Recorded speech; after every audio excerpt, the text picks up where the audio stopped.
नमस्कार, मैं उषा शर्मा।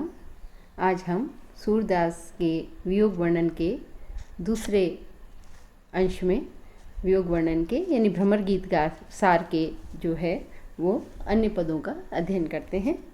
ये बीए भाग तृतीय के अंदर कोर्स जो मोहनलाल सुखाड़िया विश्वविद्यालय है उसके पाठ्यक्रम में सम्मिलित है।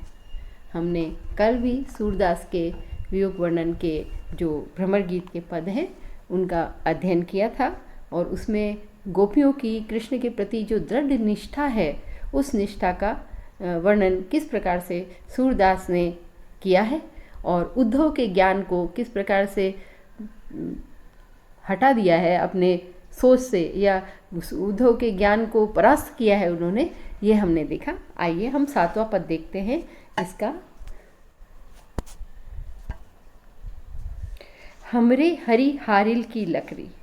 हमारे लिए तो कृष्ण जो है वो हारिल पक्षी की लकड़ी के समान है। जिस प्रकार से हारिल पक्षी लकड़ी को हमेशा अपनी पैरों में दबाए रखता है, वैसे ही हम कृष्ण को किसी भी प्रकार से नहीं छोड़ सकते।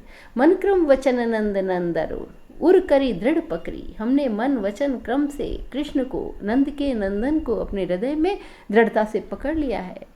जागत सोवत अपने सोत, हम जगते सोते सपने यानी हर प्रकार से केवल कृष्ण कृष्ण का ही जाप करते रहते, जकरी यानी जाप करते रहते हैं। सुनत सुनहि जोग लगत अली। हम जैसे ही आपके मुख से, उद्धव को कह रही हैं, आपके मुंह से अली, अली शब्द भ्रमर के लिए है ना, हे भ्रमर, जैसे ही हम तुम्हारे मुख से यह योग का ज्ञान सुनते हैं वह हमें ऐसे लगता है जैसे कड़वी ककड़ी हो। तो कड़वी ककड़ी को खाया नहीं जा सकता, वैसे ही तुम्हारा ज्ञान हमें ये ऐसा अनुभव हो रहा है। सोई व्याधि हमें ले आए, न जाने कहाँ से ये बीमारी हमारे लिए लेकर आए हो, जो न तो हमने आज तक देखी है और ना सुनी है और ना ही किसी को करते हुए देखा है। यह तो सूरति नहीं ले दीजिए जिनके मन चक्री। ये जो तुम योग का ज्ञान लाए हो, यह ज्ञान तो तुम उन्हीं लोगों को जाकर सुनाओ या उन्हीं को समझाओ जिनके मन में कोई भ्रम हो। चक्री अर्थात तो भ्रम हो, जो एकनिष्ठ नहीं हो। हम तो कृष्ण के प्रति पूरी तरह से दृढ़ हैं, चंचल चित्त वाले हम नहीं हैं। हम तो कृष्ण से ही दृढ़ता के साथ प्रेम करते हैं और इसीलिए हम उन्हीं की बात करते हैं। अर्थात उन्होंने उद्धव के ज्ञान को परास्त करते हुए अपने मन की दृढ़ता को या एक निष्ठता को, यहाँ पर दृढ़ आश्रय जो गोपियों का था कृष्ण के प्रति, उसको यहाँ व्यक्त किया है। तो यहाँ पर एक निष्ठ प्रेम की अभिव्यक्ति कृष्ण की हुई है। निर्गुण उपासना का निषेध कवि ने किया है और कृष्ण की प्रति प्रेम भाव को दृढ़ता से व्यक्त किया है।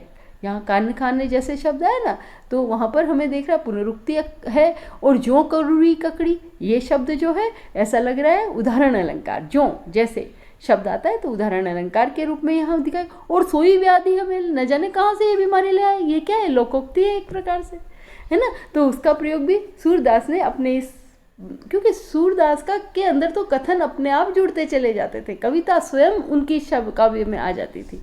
तो ऐसा प्रतीत ही नहीं हो रहा, हम यहाँ सामने देख रहे हैं कि ये उनके शब्द अपने आप आ जाते थे। और जिनके मन चक्री, जिनके मन में भ्रम हो, चक्री शब्द हो गया ना यहाँ रूपक अलंकार, जो भ्रम रूपी जिनके अंदर हो वह वहाँ ले जाओ तुम, ये जो उद्धव का ये ज्ञान रूपी ज्ञान है ना। अगला पद हम देखते हैं। बिलग जाने मन हो उद्धव प्यारे। हे उद्धव, तुम हमें अपने से, है ना, व्यथा करते हुए कहती है कि हे उद्धव, हमारी बातों का बुरा मत मानो। तुम जो हमें योग का ज्ञान सिखाने आए हो उसमें तुम्हारा कोई भी दोष नहीं है। क्यों? क्योंकि तुम जहाँ से आए हो, दिश देश से तुम आए हो, वो क्या है, काजल की कोठरी के समान। यह मथुरा काजल की कोठरी, जे आवे ते कर। उधर से तो जो भी आता है वो काला ही काला होता है, क्योंकि इसमें तुम्हारा कोई दोष, कितने वाक चातुर्य है ना। कोई आया है तो ऐसा नहीं कि वो बुरा मान जाए, तो तुम आए तो कोई बात नहीं है, ये तुम्हारा दोष नहीं है, ये तो वहाँ की मथुरा का है, क्योंकि वह काजल की कोठरी है ना। तो इस प्रकार से जो तुम ये कह रहे हो कि वहाँ से जो भी आता है वो काला ही होता है और तुम काले हो। देखो अक्रूर जी भी काले थे, वो कृष्ण को ले गए, और भ्रमर भी काले हैं, वो भी उधर से ही आते हैं, यानी मथुरा से ही आते हैं, और कृष्ण तो काले हैं ही सही। और सभी काले वर्ण वालों के लिए कमल रूपी जो नेत्र है, कमल नैन की कौन चला, उनकी तो बात ही क्या कहनी। सभिन में अनियारी, वो तो तुम सबसे भी और आगे है, अनियारे है, विशेष है, अनुपम है।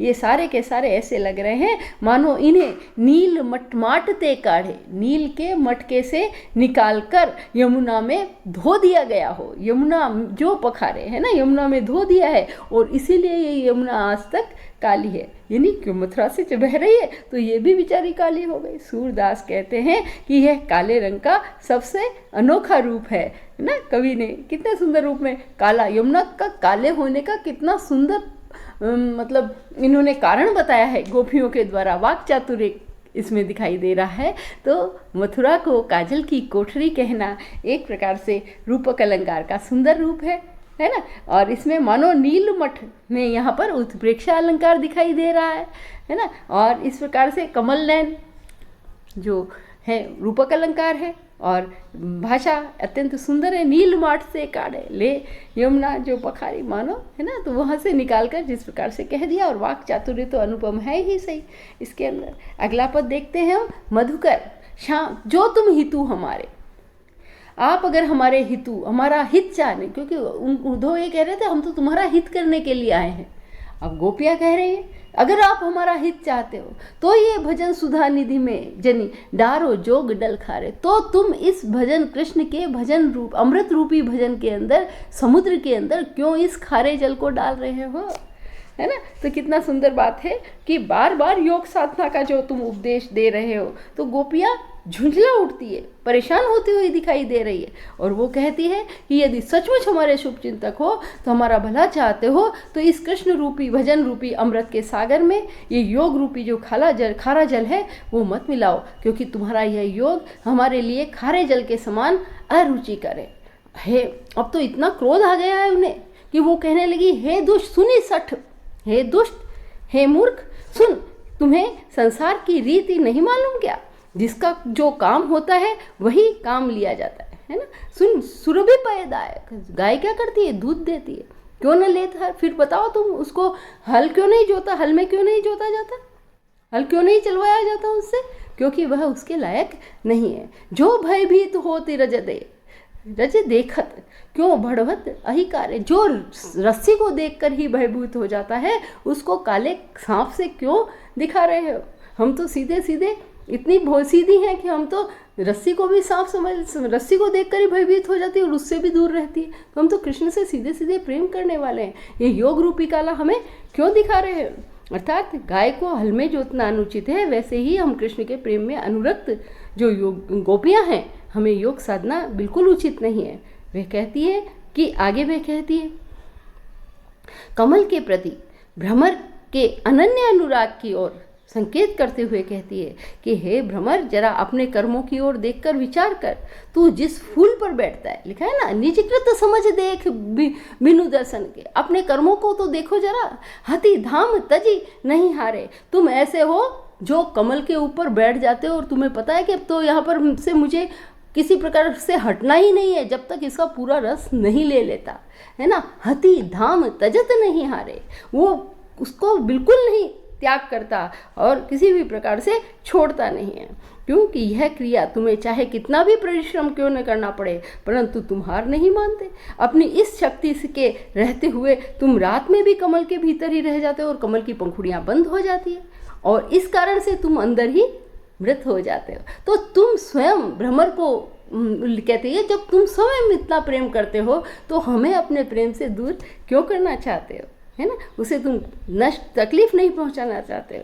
इस प्रकार से कमल से जो अनन्य प्रेम करता है, इसीलिए उसे क्षति नहीं, तो उसे तकलीफ भी नहीं पहुंचाना चाहता। उसी प्रकार से हम भी कृष्ण को बहुत प्रेम करती है, और आप हमें क्यों छुड़वाना चाहते हो।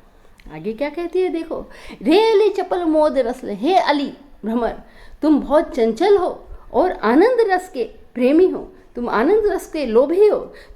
तू यहाँ बेकार में अपनी बकबक कर रहे हो, हमारे लिए कृष्ण का त्याग असंभव है, बेकार में बोल रहे हो।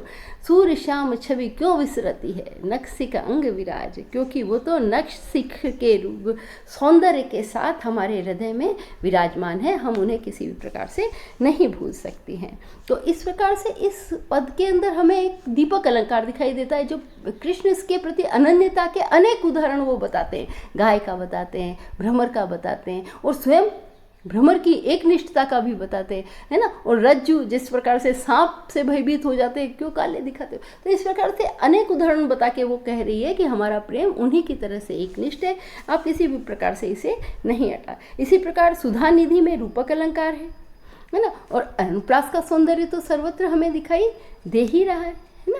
तो इस प्रकार से सुंदर छवि इस पद के अंदर हमें दिखाई देती है और प्रसाद गुण दिखाई देते, समझने आता।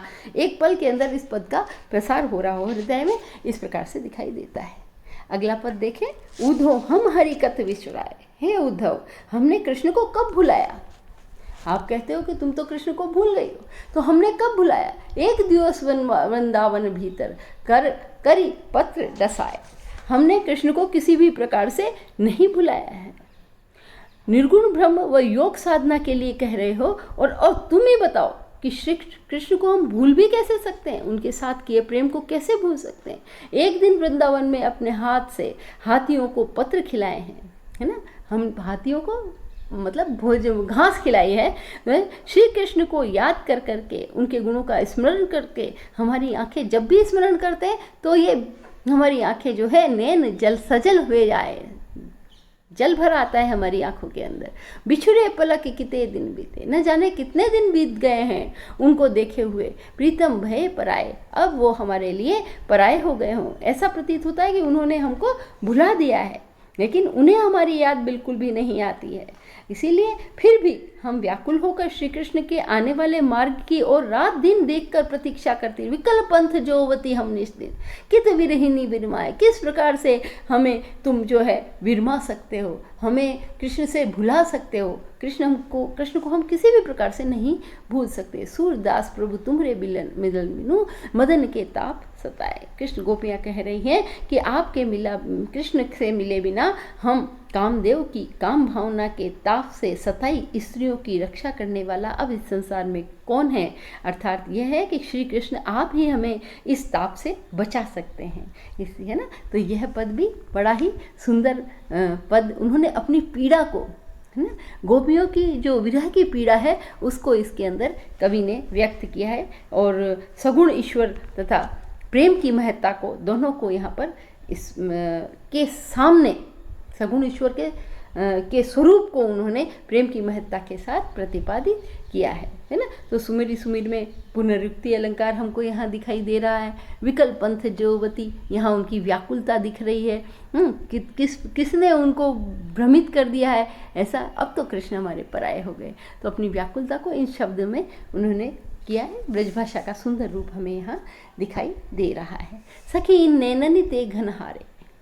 अब देखो व्यतिरेक अलंकार के द्वारा यहाँ गोपियाँ कह रही है, बादल जो है वो वर्षा करने के लिए प्रसिद्ध है, लेकिन वो तो कह रही है हमारे नेत्रों के सामने बादल भी हार गए हैं, है ना। अर्थात उपमेय के सामने जो उपमान है वह परास्त हो रहा है।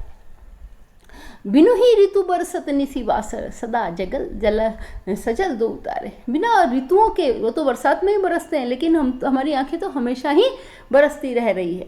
उरग श्वास समीर तेज अति, दुख दे अनेक दुम डाले।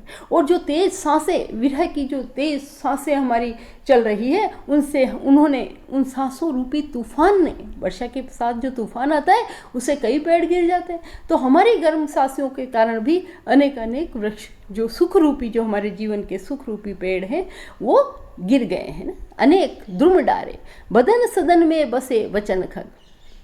कृष्ण के प्रेम में हमारे जो वचन हैं, वचन रूपी पक्षी हैं, वो उसके अंदर रह रहे हैं, है ना। उसके अंदर वो किसी भी प्रकार से उसको भूल नहीं सकते। और कह रही है कि ढरी ढरी बूंद परत कंचुकी पर, आंखों से जो बूंदें मिलकर, काजल के साथ मिलकर हमारी कंचुकी के ऊपर गिरती है, ऐसा प्रतीत हो रहा है कि मानो शिव जो है वो पर्णकुटी के वहाँ बैठे हैं और उसके बीच में से यमुना की धारा निकल रही है, शाम की निनारे, है ना। उसके बीच से जो है हमारे नेत्रों से होने वाली इस वर्षा के कारण जो है वो धारा वहाँ से निकल कर गिर रही है।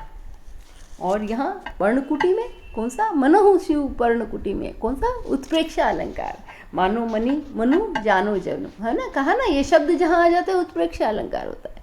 तो ये मीनारे विशेष रूप से दिखाई दे रहे हैं। पर्णकुटी के पास बहती हुई काले जल की धारा दिखाई देती है। सुमरी सुमरी गर्जत अरुछाड़त, याद कर कर के, गर्जना कर कर के हम यानी व्याकुल हो के हमारे आंसू जो है आंखों से बहते रहते हैं। बूढ़त ब्रज ही सूर को राखे, अब तो इन आंखों में इतना जल हो गया है कि अब तो ब्रज डूब जाएगा। एक बार पहले ब्रज जब डूबा तो कृष्ण ने उसे बचा लिया था अपनी उंगली पर उठाकर, लेकिन अब कौन बचा सकता है? को गिरवर धर प्यारे, जिन्होंने गिरवर को धारण ना, जो है गिरिराज पर्वत को जिन्होंने धारण किया था, वो तो अब है नहीं। अब इस ब्रज को कौन बचा सकता है? अतिशयोक्ति अलंकार, इतना आंसू बहाए हैं कि अब तो ब्रज भी उसमें डूबने लगा है। इस प्रकार से हमें यहाँ पर दिखाई देता है बहुत ही एक निष्ठता कृष्ण की जो है वह दिखाई देती है, विरह वेदना दिखाई देती है। और बिनु बरसत, यहाँ भी भावना अलंकार है ना, बिनु ही ऋतु बरसत, बिना ऋतु के ही बरसते रहते हैं, और विरोधाभास भी है यहाँ पर। और सुमिरी सुमिरी में पुनरुक्ति अलंकार है। यहाँ इसी प्रकार से वदन सदन जो है वहाँ रूपक अलंकार दिखाई दे रहा है। मनहु शिव परन कुपी में यहाँ उत्प्रेक्षा अलंकार दिखाई दे रहा है। तो सुंदर अलंकारों के संयोजन के साथ अनुप्रास सर्वत्र है ही, बहुत सुंदर वर्णन यहाँ कवि ने किया है। अगला पद देखते हैं, निर्गुण कौन देश को वासी। यह जो पद सूरदास का है यह गोपियों की वाग विदग्धता का सुंदर उदाहरण है और उद्धव जैसे ज्ञानी को भी निरुत्तर कर देने के लिए पर्याप्त है। आप हमें बताओ कि निर्गुण जो आप तुम बखान कर रहे हो कि निर्गुण को हम आराधना करें कृष्ण को छोड़कर, पहले हमें बताओ कि कौन से देश का है। तुम्हें हमारी सौगन है, हम मजाक नहीं कर रहे, तुमसे सच बोल रहे, पूछ रहे हैं, बताओ वह है कहाँ का, कौन उसके पिता है, कौन उसकी माता है, कौन उसकी स्त्री है, कौन उसकी दासी है। ऐसे प्रश्न करती है कि वो चकित हो जाता है। इनका प्रश्न उद्धव दे ही नहीं पाते। कैसा उसका वर्ण है, कैसा उसका वेश है, और कौन से रस के वो अभिलाषी है, किस प्रकार की चाहत रखते हैं मन में। पाओगे पुण्य की ओर आपनो, कहोगे करोगे कैसे। जो भी जैसा करेगा वो इस जन्म में अपने फल को प्राप्त कर लेगा।